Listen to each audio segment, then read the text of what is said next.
Hello, my friends. So good to see you. Hope you've had a beautiful, beautiful week. Have you guys? Yeah, have you done anything special this week?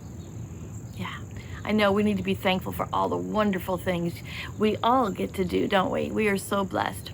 Well, hey, I'm ready to start a new unit. How about you? Yeah?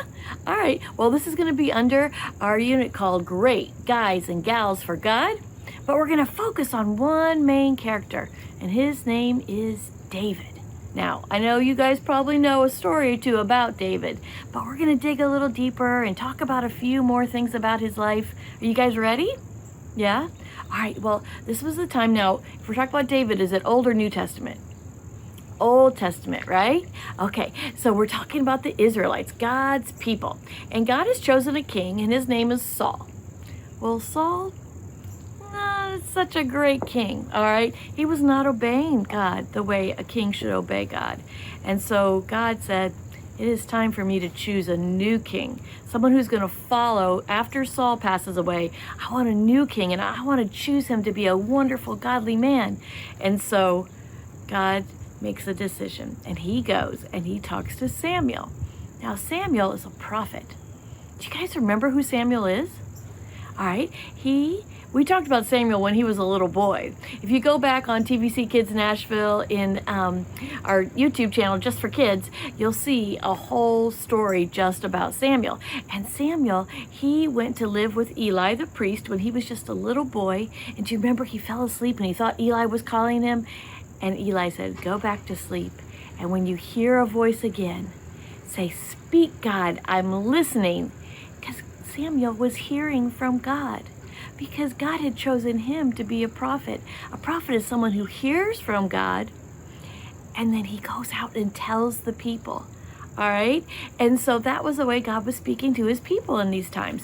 And so Samuel would say, speak, God, I'm listening. And he would do that over and over again to where this is how he's grown up. He listens for God. And so God went and spoke to him. And he said, Samuel, fill up your jar full of oil and take a trip to Bethlehem. Now, Bethlehem, you guys have heard that city before, right? Who do we know who traveled to Bethlehem and was born in Bethlehem? That's right. Jesus was born in Bethlehem. But this was before that, okay? So a little bit time before that. But when we talk about Jesus being born, we say go to the city of who? David, right? So this is where David is. This is where David was born. This is where David is being raised.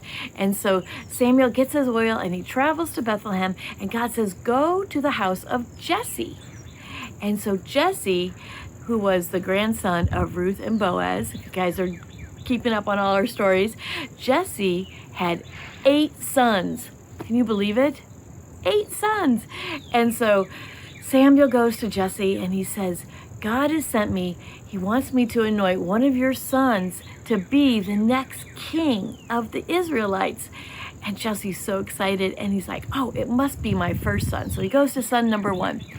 And Samuel says, nope, that's not him. Goes to son number 2. No, that's not him. Son number 3 must be the one. No, still not him. Son number 4? No. Number 5, 6, 7? None of the older sons. Samuel says, no, none of these are the ones I'm supposed to anoint. Do you have another son?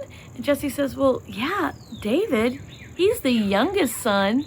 He's out in the field with the sheep. And Samuel says, go get David. And so I'm going to read to you a little bit out of the Child's Storybook Bible. And this is just a little picture of what David was doing. And I love the way this is written. So listen up, all right? It's springtime. There are flowers everywhere. The brook which flows through the meadow murmurs softly over the shore. Doesn't that sound like a beautiful place to be? Oh, see those little snow white lambs. How many there are. The sheep are nibbling on the soft grass. Let's just sit here on this green hillside and let's just watch the sheep. Yeah. Listen, did you hear that sweet sound? There it comes again. What is it? It must be the shepherd boy singing. There he is, sitting down under the oak tree. He cannot see us because we're hidden behind the bushes. But listen, the Lord is my shepherd, I shall not want. He maketh me to lie down in green pastures. He leadeth me beside still waters. Oh, how sweet that song sounds. The boy has a harp in his hands. Perhaps he's going to play that harp. Be sure to keep behind the bushes. Do not let him see you. But listen. He is singing again and playing on his harp. He looks up at the sky and he sings, "The heavens declare his glory." God's glory, that's what he's singing about. He's singing about the Lord. What beautiful sounds and how sweetly sung. Who is this boy? How did he learn to play and sing so well? He has taken up his shepherd's staff. He's going over the hill, calling the sheep. He has a name for each one of them, a name for each one of the sheep. The sheep leave their nibbling and run to his call. So the little sheep go and they follow him. He's leading them over the hillside. Who do you think that shepherd is? You're right. We know that's David. That's David out there singing and praising the Lord. All right. So they go and they get David and they bring him back to Bethlehem. And all the people by that time have gathered around. And David comes before Samuel and he kneels down. And Samuel anoints David's head with the oil. And he says, "You have been chosen. God has chosen you, David, to be the next king." All of his brothers, all of Bethlehem see this and they know that David has been the chosen one, right? Well, David doesn't become king right away because Saul has to finish out his life. And so it's a while before David has become king. But do you think that God is preparing David? Yes. Was David the oldest son? No. Was he the strongest? Probably not. But David had something that God saw.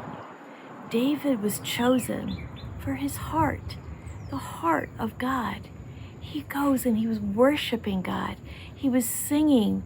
He was working at teaching people to follow him by teaching the sheep to follow him, right? He had a name for every sheep. Someday, as king, he was going to know the names of his people. And he was going to have them follow, just like the sheep. So God was training David to be a good king. And he was out there, and he chose him because of his heart that he loved to worship. I hope you guys could see that by choosing a little guy, right? That God is showing us that little kids, just like you, can do great big things, right? Are there some things that God is choosing you to do? Are there some things that he's training you to do? Are there some things that you say, "God, I need your help to do"? That was the heart of David. That was the heart of David at this time. He knew that he needed to worship God and love God. I hope you guys are worshiping God. I hope you're loving him. And I hope that you will pray and ask him, "God, what is it? What is it that you want me to do?" Just like David as a young person, you gave him a big job. What is the big job that you want me to do, God? That's something for all of us to ask every day. And guess what? You guys are not too young to ask. You are just at the right age to ask. You are just at the right age to go to God and ask him, "What is it you want me to do, God?" And "God, will you help me do it?" And he will say yes. He will say yes, I guarantee. I hope you guys know how much God loves you. I hope you know how much he's preparing your heart right now. Just seek him and ask him to help you do big things. He loves you guys, and I love you so much. And I'm going to see you next week with another big story about David. Hope you guys have a beautiful week. Love you. I'll see you soon.